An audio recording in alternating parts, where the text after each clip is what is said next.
ત્યારબાદ પ્રશ્ન ચોથો છે, આપેલા વિષયોમાંથી ગમે તે એક વિષય પર લખો. તમારે ઋતુઓની રાણી, મેં જોયેલી નદી, મારો યાદગાર પ્રસંગ એમાંથી કોઈ પણ એક વિષય પર લખવાનું છે.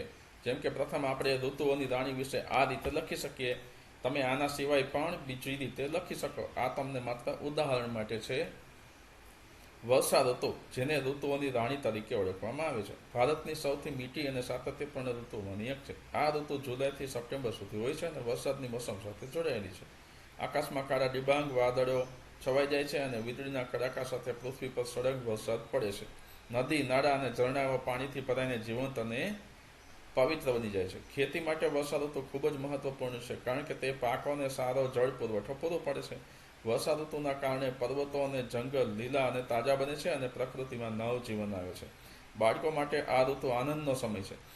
વર્ષા ઋતુને લીધે પ્રકૃતિ પુનર્જન્મ પામે છે. આ ઋતુ માનવ જીવનમાં નવી આશા અને ખુશી લાવે છે. વર્ષા ઋતુ દરમિયાન ખેતી અને જનજીવન તાજગી અને પ્રેરણાથી ભરાઈ જાય છે. આ ઋતુનું મીઠાશ જીવનને એક નવા ઉત્સાહ અને આનંદનો અનુભવ કરાવે છે.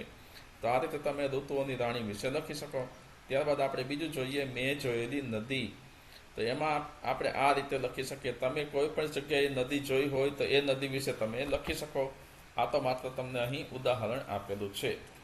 તો આપણે આ રીતે મેં લખેલું છે, નર્મદા નદીનું મારા માટે વિશેષ મહત્વ છે, કારણ કે તે માત્ર મારા ઘરની નજીક જ વહે છે એવું નથી, પરંતુ આ નદીનું ધાર્મિક અને ઐતિહાસિક મહત્વ પણ છે. નર્મદા નદીનું પાણી શીતળ અને શુદ્ધ છે, જેનો સ્પર્શ મને તાજગીનો અહેસાસ કરાવે છે. જ્યારે મેં પ્રથમવાર નર્મદા નદી જોઈ ત્યારે તેની વિશાળતા અને પાણીની સુંદરતા મને આકર્ષિત કરી ગઈ. મેં નર્મદા નદીના કિનારે વસેલા મંદિરો અને આધ્યાત્મિક સ્થળોએ શાંતિ અને શીતળતા અનુભવી છે. આ નદીની ધારા અને તેનું સૂર્યાસ્તના સમયનું દ્રશ્ય મને હંમેશા યાદ રહેશે. નર્મદા નદીમાં નાવમાં સવારી કરવાનો અનુભવ ઘણો રોમાંચક રહ્યો છે. આ નદીના કિનારે ઉભેલા વૃક્ષોની હરિયાળીથી હું ખૂબ પ્રભાવિત થયો છું. નર્મદા નદી માત્ર એક નદી જ નથી, પણ તે આપણી સંસ્કૃતિ અને પરંપરાનું પ્રતિબિંબ છે.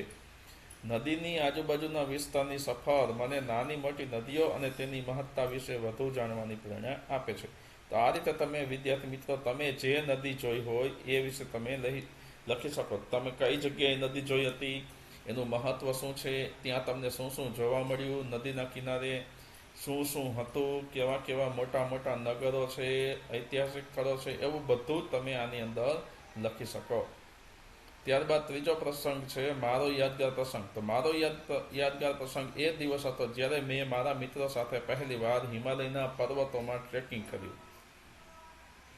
આ પ્રવાસ માટે હું ખૂબ ઉત્સુક અને આતુર હતો.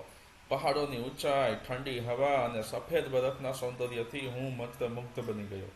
ટ્રેકિંગ દરમિયાન અમે સુંદર નદીઓ અને ખડખડ વહેતા ઝરણા જોઈ શક્યા. એક સાંજે પર્વતના ઢાળ પર કેમ્પિંગ કરતી વખતે અનોખી શાંતિ અને આનંદ અનુભવ્યો. રાત્રિના કાળા આકાશ નીચે ચાંદનીના પ્રકાશમાં ચમકતા પર્વતનું એ અણમોલ દ્રશ્ય મારી આંખોમાં સદાય માટે સજીવ રહેશે. એ દિવસ મારા જીવનના શ્રેષ્ઠ અનુભવોમાંનો એક છે.